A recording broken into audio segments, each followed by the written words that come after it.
Good morning. My name is Jenna Preston, and today I am going to highlight the relevance of emotional intelligence within project leadership. Emotional intelligence is defined as a subset of social intelligence that involves the ability to monitor one's own and others' feelings and emotions, to discriminate among them, and to use this information to guide one's own thinking and actions. Since the 1990s, emotional intelligence has established itself as a leadership competence in its own right, as well as numerous books, publications, and exploratory studies that lend credits and justify its importance. Researchers have found there are four dimensions of emotional intelligence that subsume personal and social competence. These are self awareness, self management, social awareness, and relationship management, with personal and social competence being characteristics of these. Six leadership styles were identified as a result of the four dimensions. This chart identifies the six leadership styles.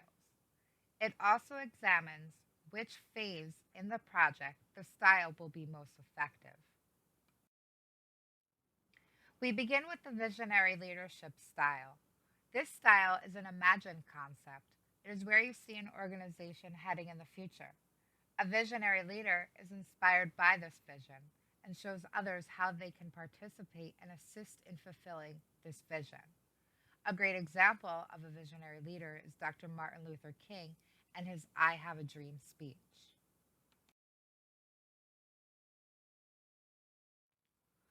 Some positives to this leadership style is that it motivates through shared vision. This style also allows professionals to use and apply their knowledge. Through shared visions, change is easily navigated through the project lifecycle. However, on the downside, this style fails to articulate the vision. There are no plans, just an imagined future. With lack of information and concepts, it is difficult to move forward and gain senior level support. Next, we have the pace setting leadership style. This leader leads by example. We have all heard the expression, monkey see, monkey do. Because of this quality, this style can identify individuals who are lacking in performance.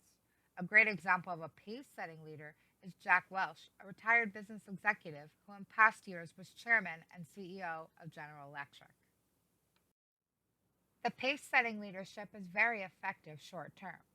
It quickly achieves organizational goals because team members are willing to comply with their task because the leader will never ask them to complete a task they are not willing to do. Although this style is effective at achieving organizational goals, it is very demanding on employees and may create employee burnout. This style offers no time for learning or shared ideas and concepts. If individuals are slacking, the leader will take over because everyone is always replaceable. Next, we have the coaching leadership style. This leader aligns personal goals with project objectives, allowing individuals personal development and a good working environment. This leader will also encourage employees to try something and take new risks. An example of a coaching leader is Red Holzman, previous NBA player and coach. This style helps others succeed with their goals. It offers a positive work environment, and employees know exactly what is expected of them, which aids in task and goal completion. However, unfortunately, it is very time consuming.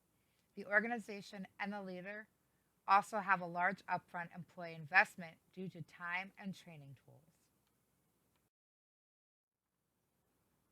Next, we have the affiliative leadership style. This type of leader creates harmony within the organization. This style of leadership puts emotional needs over task related needs, and because of this, they offer a people come first attitude. This emotional style is very effective when a team needs motivation. A great example of this leader is Joe Torre, previous New York Yankees manager.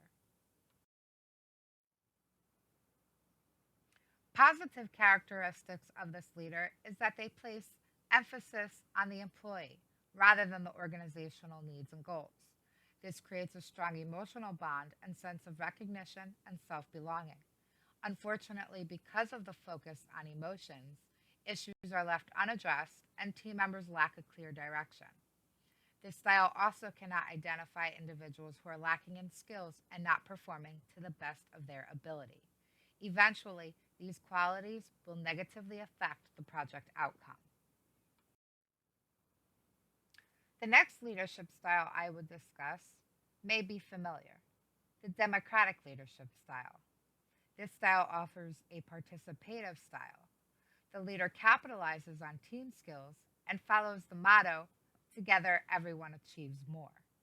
An example of a democratic leader is Nelson Mandela, previous South African president and equality ambassador. This leader offers the ideal work environment.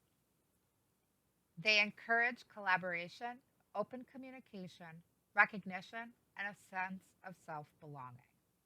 With these qualities and attributes, individuals are being intrinsically motivated to complete tasks and goals. However, this style of leadership is extremely time consuming and is not ideal for time of crises. Democratic leaders also rely on experienced team members to offer valuable ideas and concepts to the project. Entry level employees have not had enough experience to collaborate with top executives. Finally, we have the commanding leadership style. This leader is a dictator and is very authoritative. This leader can complete goals short term. However, it's not ideal for everyday use, but is extremely useful during times of crises. A great example of a commanding leader are highly ranked military staff. This leadership style offers a rapid action with immense urgency.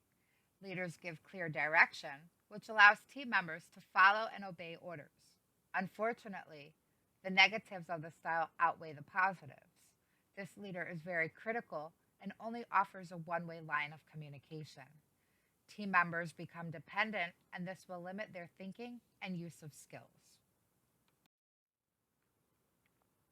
Through an in-depth literature review, it was found most cited definitions of emotional intelligence can be found in the study from Salovey, 1989. The early interpretation of emotional style were found by Avolio and Popper.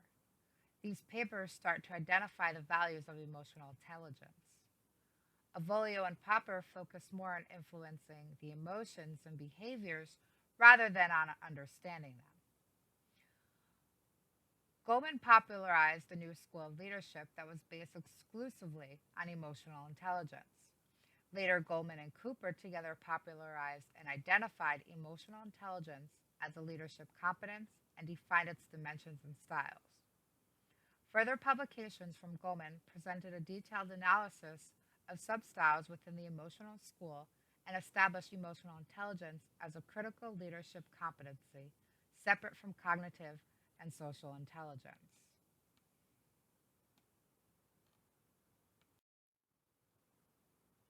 Daniel Goleman once said, "But once you're in that field, emotional intelligence emerges as a much stronger predictor of who will be most successful, because it is how we handle ourselves in our relationships that determine how well we do once we are in a given job."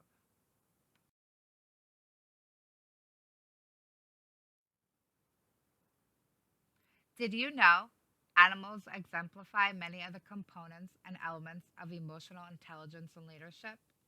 This video is a great example of leadership and teamwork at its best.